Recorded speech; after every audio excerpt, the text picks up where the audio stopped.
off we go for the last episode of the season of You, Me, and ICED. So excited to see everybody here tonight. We almost have a full crowd except for Rodney, who we miss very, very much.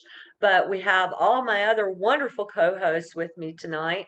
I'm Dedra Stevenson, in case you didn't know by now. And I'm joined by my co-host, Mr. B, the awesome Mr. B, and Lene Pieters, and Richard D. Richard is an author as well, an indie author with like 20 something books that he's done. And a very accomplished man. Thank you. And he's speaking to us all the way from the UK. And Lene is an artist with these wonderful, see those paintings behind her head there? So that's her beautiful collection she's just released. I went to her art show last night. Brilliant. So she's an indie artist and an illustrator and an editor as well. So she edited my last novel, The Buchanan Bastard. Did a great job. And Mr. B is also an indie author. He's done the book called The Art of Giving Back. So I'm sure he's going to be on your website soon, Christian. And we're so happy tonight to have you as our special guest, because we made this topic all for you, actually. Our topic tonight is about everybody coming together as a community.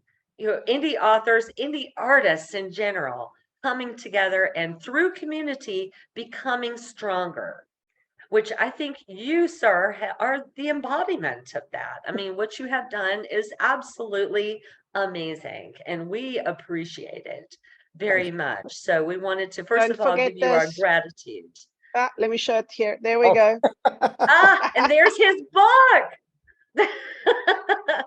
Yeah, I didn't get a signed copy though, so maybe you want to look into providing that service. But I like that it's pocket rocket sized, and I can keep it in my handbag to whip it into, you know, some elitists' faces whenever they argue with me about something. You're now an authority, sir. Well, that would be the worst thing on earth, writing a book about ignore the rules and make it bigger than the books that are saying follow the rules. There's only so many different ways you can say stop listening to them. So this one's the polite version of the 1800s handbags at dawn, sir. I shall bop you on the head with this without injury. So yeah, it's good. Both ways. It works. It's fantastic. I think all of us can agree that, you know, we definitely don't like following rules when it comes to our writing. I mean, Richard's got his own style. I've got my own style. Mr. B there's got his own style as well. And it's just how we express ourselves. And that all of them are okay. And I like a lot. Your TikTok videos are brilliant, by the way. I just love everything that you say. Do you want to just tell us a little bit about what prompted you to get this website started? Sure. Well, I started off being a horror novelist. Well, I started off many years ago being a ghostwriter, but only recently I started doing my own novels. And I got exposed to traditional publishing through a lot of the ghostwriting things and working with authors, doing everything from ghostwriting to book covers. And I saw the ugly side of traditional publishing and how vile they treat their authors, but even worse, how they treat people who aren't part of their club.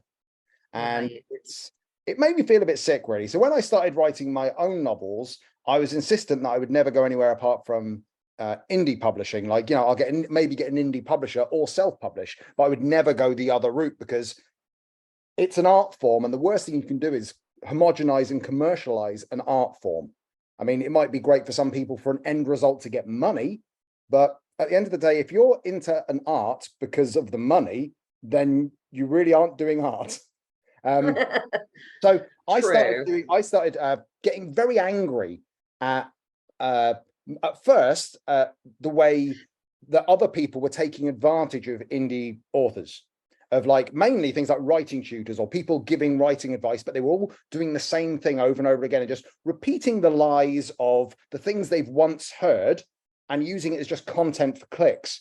And a lot of authors were following these, like the things like show, don't tell, and all these buzzwords and things that they say. And people were listening to it. And I spoke to quite a few authors that have quit because, and they never even started their book or even finished what they were doing because they thought they couldn't do it because they've been told they can't do it by these other people who have no right. So I started on TikTok just ranting about every rule one by one. And slowly I saw that people were starting to pick up on it and start saying, no, I agree with this. And I had a lot of people contact me saying, thank you, I've never heard the other argument before.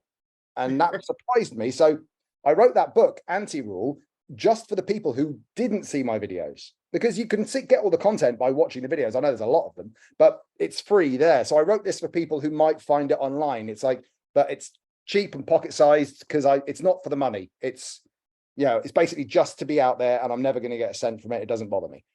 But it was after that, it was while I was in the middle of doing a video, somebody commented saying, but if it wasn't for the marketing, none of us would try and go traditional.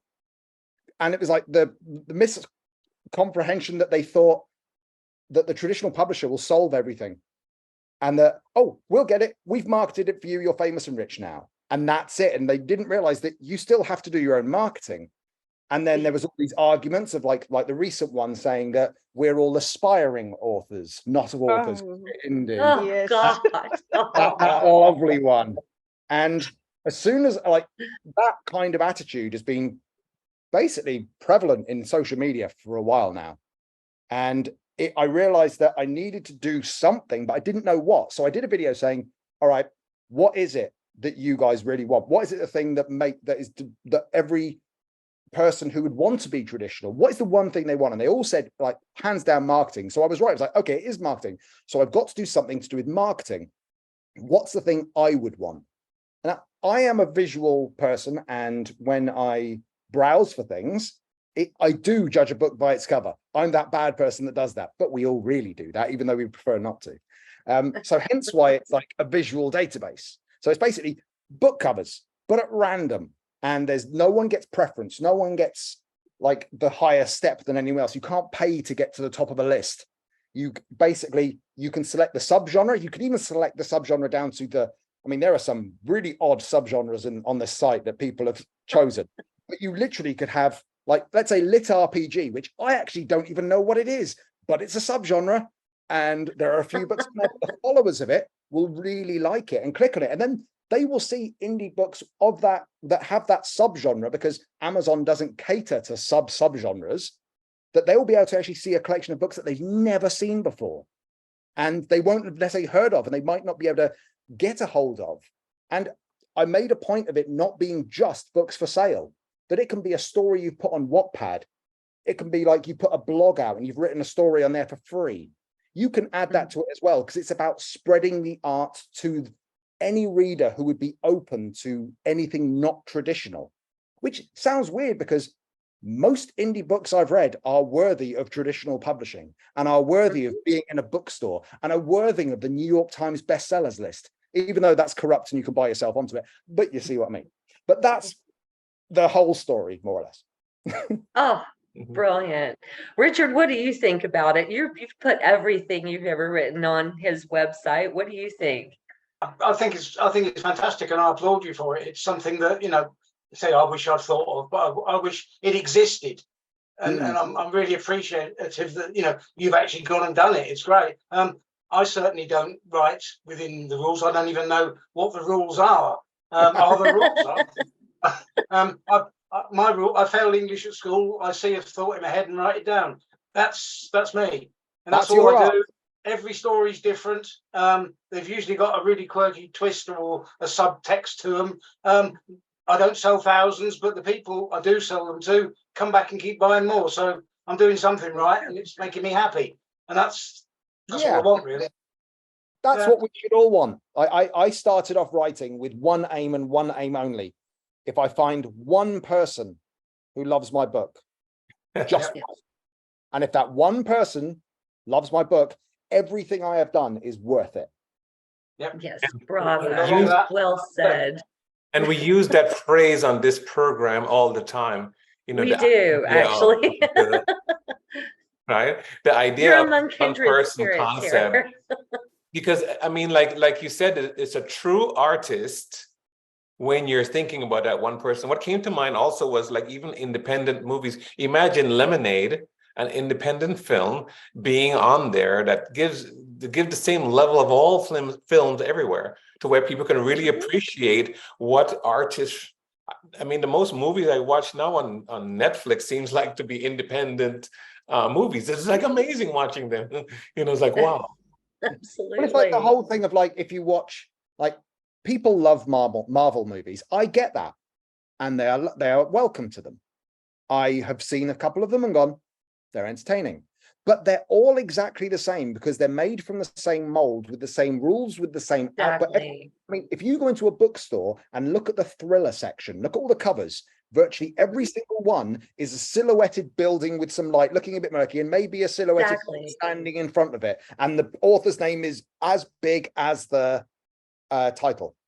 Virtually every book is that. Right. They're products, and they're set to be products. Right. It's like, that's where I love the independent film analogy, because that's exactly what it is that you see an independent film, it's made with heart. You see a mainstream film, it's made with basically just greed. Maybe not making it, but from the people wanting it made, definitely. Yeah. Yeah. Accountants are not known for their creativity.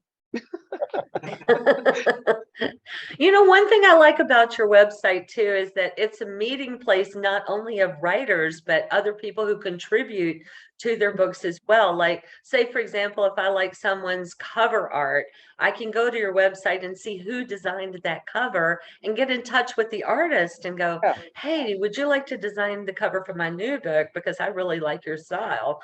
So it's all these resources sort of pooling together. I thought it was really important to the things that I hate about Goodreads and Amazon and all those places that are only concerned with sales. And every other website I've seen out there that does this kind of thing, that lists books, it's all about sales. And I was insistent that this is not a sales tool. This is basically will guide people to where to buy it. So it could be an author's site, it could be Amazon, it could be anywhere, it doesn't matter. But the information on there is so complete that they get a whole picture, like listing the available trigger warnings. If the author decides to put trigger warnings on that page, I think is really important, because most of the time in most websites, the trigger warnings are on the inside of the book, which you've already bought, which for people who are susceptible to being affected by things that could be trigger warnings, I think it's important to list it forefront. I think it's important to list the person who edits, who does the cover design, who does the illustrations, because obviously they can be different. But it's also building and building to be a lot more things that I don't know about. Like, I don't know about spicy writing. And I thought when I first joined TikTok and heard people talking about it, I thought it was about cooking books. Even joking, I thought people were talking about like romantic cooking books, and I was like going, that's very specific. But I didn't know about it. But I've been talking to a lot of authors to involve the spice rating on the book. So it's got a rating of 1 to 5 chili peppers if you decide to put that on your book. And there's a key to what that means to give people and the readers, but also other writers and that, an idea of what that book is, a whole image of what it is. And it's going to keep changing and it's going to keep building, because I'm going to do some things wrong, going to do some things I might have just forgotten about and I need to add. Like, I would like to, at one point, add something to boost more sales, because this is all about getting authors' books into the hands of readers. I love that. And I love that. I'm trying to do it as not about me as much as possible, even though I'm the one obviously fronting it and doing interviews and going on podcasts and things. I want this I've made it to be like, it's not regulated that as much. People submit their book, it appears straight away. I don't go on that press approve. That brings me to a question though, because I'd noticed on one of your recent TikToks that you got rid of a whole bunch of these AI generated books. And that was brilliant, actually. I went on there. Basically, now, first of all, how did you know they were AI generated? What gave it away? Well, it was basically that, and obviously some authors, like there are some authors out there who have written hundreds of books, and because they all write, because you can put up short stories as a separate entry. So if somebody's written hundreds of short stories, they can put each one up individually, which is fine. But there was this one author, it was a Chinese author, and all of the names, all the books, there's about 40 books suddenly appeared overnight, and all the titles were in broken English. And that doesn't mean that that's AI to start with. That just made me go, oh, have they spelt that wrong? Because a lot of the times I might see something where somebody's done a typo and I'll just go in and correct it so they don't have to worry about it. Or they might have just put the wrong formatting in. So I'll do check as much as I can. But I just saw all these ones and went, okay, that's weird. So I clicked on the page and the cover was obviously AI generated, because there's certain things you can tell about AI generated art with, especially for people who don't know how to use AI art. When they just go into one, press a couple of words and the same, people with weird hands and things like that. I can't do ears properly. And there's all the covers were exactly the same. I was going through going, okay, well, they use AI art for covers, which I don't want to have on the site anyway, because that's bad for the graphic designers and the illustrators. So I was getting ready to write to them. But then I went on Amazon and clicked on a couple of the books, and the comments were like, this is obviously an AI book. Here's an excerpt. And I went on to about 7 or 8 of the entries, and all of them are the same, going, this is AI art. Please, Amazon, take it down. And this is AI generated text. Please take it down. But it was based, and there's been even a couple of reports. I mean, I won't say any of the names, because I don't want to give that person any whatsoever. But there's been people who've done articles about AI books and listed some of those titles in it. So I was lucky. But I mean, at the moment, there's like 1,500 or so books. I'm not going to be able to police them all. And I'm sure an AI book will fall in there somehow and I will miss it. Because as AI gets better, or people who, I won't say authors, or people who do get the AI stuff might be able to package it better. Right. But so there's only so much I can do, but I am working on getting a report button. So at the bottom of a page, if there is, that's clever. If there's something so that anybody can see it and say, oh, that looks like an AI so generated. You can just write a line and press report, and it will just come to me as like an email. So then I can at least look at it. But it won't be a thing like Amazon does, where if you press report or flag, then they'll just block an account without even looking into it.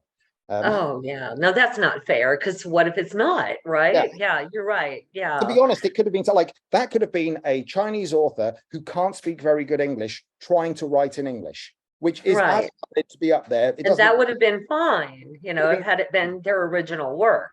Yeah. Right. Yeah. But it's really good you caught it. And I think you blocked that whole account, right? And like I blocked their IP address. I just hope they're not in a big block of like apartments or something, because then that might have the same IP address and they'll all be blocked.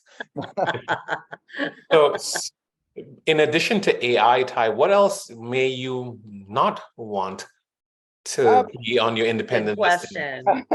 It's basically there's four ones. The first one is no traditionally published people. So no people who are done by any of the big companies, because they've got their own things, and we've been maligned for so long as authors that we need our own space to be able to promote our own books. They have bookshops. If you want to go find a traditionally published book, walk into Barnes and Noble, Waterstones, whichever one's in your country, and you will see a load of them there for you to look at.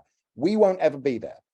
So we have our own place. And so they're number one. Number two, no how to write fiction books. Not one. The only one that's on there is how not to write fiction books, which is my one.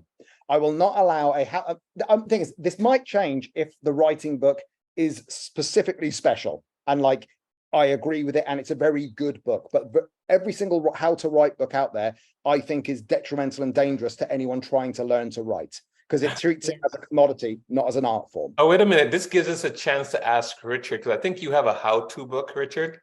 I've written a book I've written a book on sci-fi world building. That's fine. That's fine. No, I didn't put it up because but yeah, it's just. No, it's really good. Actually, I used to lecture at literary events about how to world build. And, you definitely can put that up there. I just made it into a book. Yeah. Okay. It's basically it's the how to write fiction book. The people who regurgitate the old standards of, as I said, show don't tell, or never use a dialogue tag that isn't he said, she said. Those kind of writing books. The ones I rail against. But I know that is me basically gatekeeping this, and I realize that. So anything like that is perfectly allowed. The other thing is nothing AI, obviously. And the last one, I think probably the most important and the only one I will have zero tolerance for, is nothing hateful. Anything, even with the arrogance, ignorance, prejudice in any respect, will be immediately removed. If there's been a few books out there that have come out in the past that have been like obviously racist. Right. Like, I'm Right. heritage-wise, I'm Lebanese. I'm the palest one in my family, and the rest of my family are very Arabic looking. And even though I'm called Christian, which is the weirdest part of it. I Don't get it. would have And I'm never an known atheist, you were so part it's awful. Arab. Yeah. That's amazing. So it's Mabruk. so I take it like quite personally when I see like people trying, especially in books, try and mask their prejudices as, oh no, this is the character talking, when you know it's the narrator talking. Like anything that can be anything. I'm not saying, like, obviously people can write upsetting subjects and things that can upset people because it's part of art, but it's anything Right. written with malice or anything written with a bent that is geared towards a ideology that is reprehensible. And I know, Right. I as I said, like, personally, I'm an atheist. If people want to write religious fiction, great, put it up there. I am 100% behind it. If you write anything about being hateful towards any group of people or a group, if you write say an atheist writes a book about hate, there's basically just a fiction book of them hating everything to do with religion, I will ban that in a second, because I'm all for free speech. I am not for anyone out to hurt anyone with words. So no haters allowed. No haters allowed. Community. Now, Lene, you've been our subject matter expert on the technical aspects of things. How do you see it from your end, Lene? Well, I was the one who got you all hooked on Christian's videos because I'm a developmental editor and ghostwriter, and I've been doing it for more than 30 years. And I hate being excluded because I refuse to pay a major Western country's association fees and thousands of dollars to do their courses so that they can accredit me when I don't care about them. I have clients, because I live in Dubai, and South Africa, I've got clients from other English-speaking countries where English might be someone's fifth or sixth language. And I help them take their story, package it in international English, because frankly, if you can't adapt your reading skills as a reader, we don't want you anyway. There are tons of people out there, and I've had to work with Spanish English, South American English, Chinese English, Australian English, South African English, people who speak German and French and Arabic who now want to write in English. So in that case, I quite love this site because I can finally get listed somewhere. I've had people say, oh, you're not associated with us, so you can't advertise. You can't list yourself as an editor. And that is so exclusionary and rude, you know? But what you're doing is what I would say is more important than anything they provide. Like giving a voice to people who may not know the language well. That's amazing.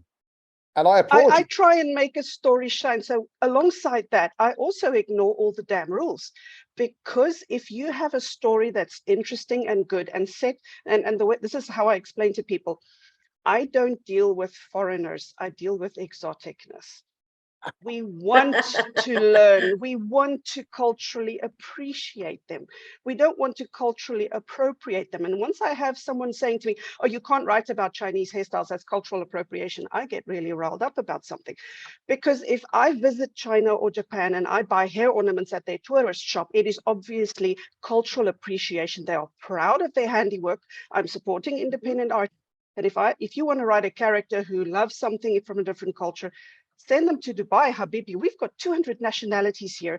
We've got people of mixed family lineage with 12, 15 different nationalities in their family tree. And we're a happy bunch. So I'm encouraging all of these writers, because the world's been dominated by too many traditional published-led writers who all just write in the same formula. And I don't do a 3-character structure or a 6-act or a save the cat or sweep the mouse. I don't even know what all these damn names are. I don't care. If you have a story and I say, but you've left this plot thread hanging, and that plot thread could be a bit tighter, or you've mentioned something so interesting and then you never mention it again, let's put this back in and go and make your book the best it can be. That is what makes me happy as an editor, because now this writer has created magic and immerse the reader. And at the end of the day, the reader immersion is the only thing that matters in a book.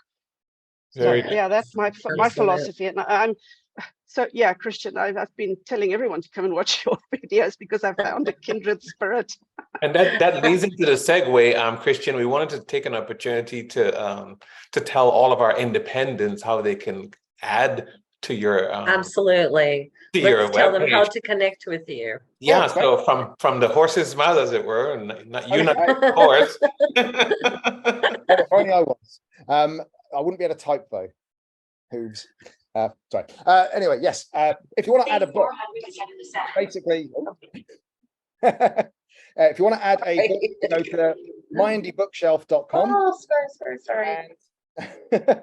And you go to there's a big button at the top saying you can add your book.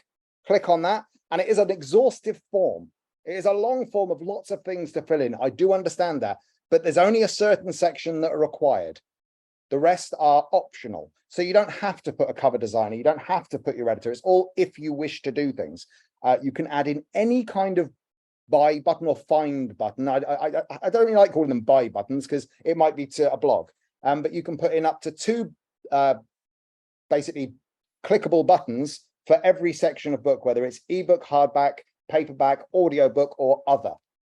And as soon as you press submit, it appears on the site. If you have any problems with any of that, press the contact button, send me an email, or find me on TikTok, send me a message. I am happy to help you in any way I can. And that was my next question, because everyone have favorite styles of being communicated with. Your favorite style is the email or TikTok?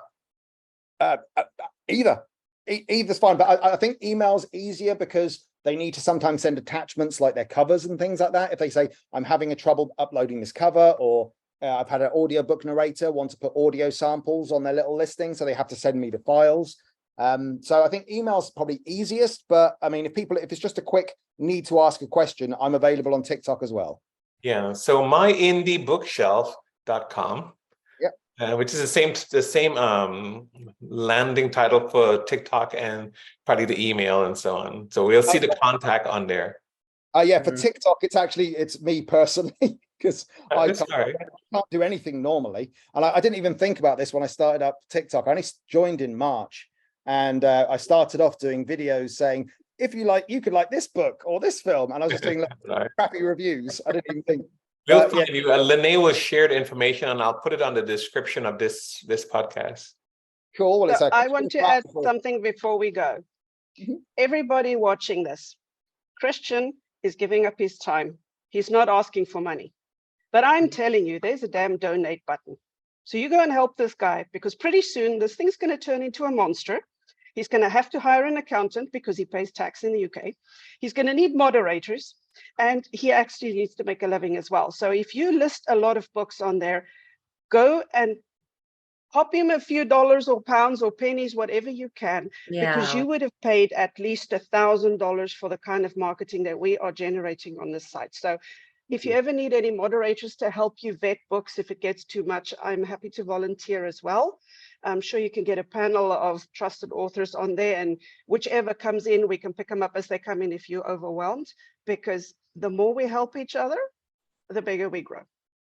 Thank you. Absolutely. I agree with you. Everybody go out there and give this guy some donations and get your books onto his website, because I mean, nobody else is doing this for us. We're all being bombarded with people saying, oh, come let me market for you. Come give me money and let me do this and that for you. But this guy hasn't asked us for a thing. I mean, he's doing this. So far, it's been absolutely free. And, you know, you're just a breath of fresh air, honestly. So thank you.